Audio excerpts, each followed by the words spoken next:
യിരെമ്യാവ് 10-ാം അധ്യായം 1 മുതലുള്ള വാക്യങ്ങൾ. ഇസ്രായേൽ ഗൃഹമേ, യഹോവ നിങ്ങളോട് അരുളിച്ചെയ്യുന്ന വചനം കേൾപ്പീൻ. യഹോവ ഇപ്രകാരം അരുളിച്ചെയ്യുന്നു: ജാതികളുടെ വഴി പഠിക്കരുത്, ആകാശത്തിലെ ലക്ഷണങ്ങൾ കണ്ടു ഭ്രമിക്കരുത്. ജാതികളല്ലോ അവ കണ്ടു ഭ്രമിക്കുന്നത്.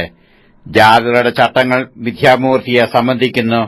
അത് ഒരുവൻ കാട്ടിൽ നിന്ന് വെട്ടിക്കൊണ്ടുവന്ന മരവും ആശാരി വാച്ചുകൊണ്ട് ചെയ്ത പണിയുമത്രേ. അവർ അതിനെ വെള്ളിയും പൊന്നും കൊണ്ട് അലങ്കരിക്കുന്നു.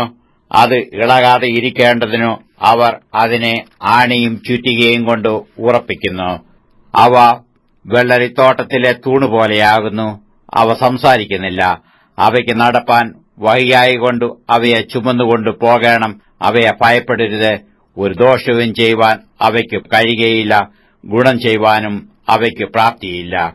യഹോവേ, നിന്നോട് തുല്യനായവൻ ആരുമില്ല. നീ വലിയവനും നിന്റെ നാമം ബലത്തിൽ വലിയതുമാകുന്നു. ജാതികളുടെ രാജാവേ, ആർ നിന്നെ ഭയപ്പെടാതെ ഇരിക്കും? അത് നിനക്ക് യോഗ്യമല്ലോ. ജാതികളുടെ സകല ജ്ഞാനികളിലും അവരുടെ സകല രാജ്യങ്ങളിലും നിന്നോട് തുല്യനായവൻ ആരുമില്ല. അവർ ഒരുപോലെ മൃഗപ്രായരും ഭോഷന്മാരുമാകുന്നു. മിഥ്യാമൂർത്തികളുടെ ഉപദേശമോ മരമുട്ടിയത്രേ. തർശീശിൽ നിന്ന് കൊണ്ടുവന്ന വെള്ളിയും ഊഫാസിൽ നിന്നുള്ള പൊന്നും അടിച്ചു പരത്തുന്നു. അത് കൗശലപ്പണിക്കാരന്റെയും തട്ടാന്റെയും കൈപ്പണി തന്നെ. നീലവും രക്താംബരവും അവയുടെ ഉടുപ്പ്, അവയൊക്കെയും കൗശലപ്പണിക്കാരുടെ പണിയത്രേ.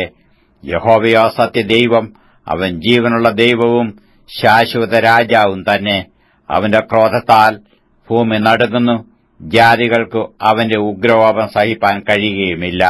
ആകാശത്തെയും ഭൂമിയെയും നിർമ്മിക്കാത്ത ദേവന്മാരോ ഭൂമിയിൽ നിന്നും ആകാശത്തിന് കീഴിൽ നിന്നും നശിച്ചുപോകും എന്നിങ്ങനെ അവരോട് പറവീൻ. അവൻ തന്റെ ശക്തിയാൽ ഭൂമിയെ സൃഷ്ടിച്ചു, തന്റെ ജ്ഞാനത്താൽ ഭൂമണ്ഡലത്തെ സ്ഥാപിച്ചു, തന്റെ വിവേകത്താൽ ആകാശത്തെ വിരിച്ചു. അവൻ തന്റെ നാദം പുറപ്പെടുവിക്കുമ്പോൾ ആകാശത്ത് വെള്ളത്തിന്റെ മുഴക്കമുണ്ടാകുന്നു. ഭൂമിയുടെ അറ്റങ്ങളിൽ നിന്നു അവൻ ആവി കയറ്റുന്നു. മഴയ്ക്ക് മിന്നലുണ്ടാക്കി തന്റെ ഭണ്ഡാരത്തിൽ നിന്ന് കാറ്റ് പുറപ്പെടുവിക്കുന്നു. ഏതു മനുഷ്യനും മൃഗപ്രായനും പരിജ്ഞാനമില്ലാത്തവനുമാകുന്നു. തട്ടാന്മാരൊക്കെയും വിഗ്രഹം നിമിത്തം ലജ്ജിച്ചു പോകുന്നു. അവർ വാർത്തുണ്ടാക്കിയ വിഗ്രഹം വ്യാജമത്രേ, അവരിൽ ശ്വാസവുമില്ല. അവ മായയും വ്യർത്ഥ പ്രവൃത്തിയും തന്നെ. സന്ദർശനകാലത്തു അവ നശിച്ചുപോകും.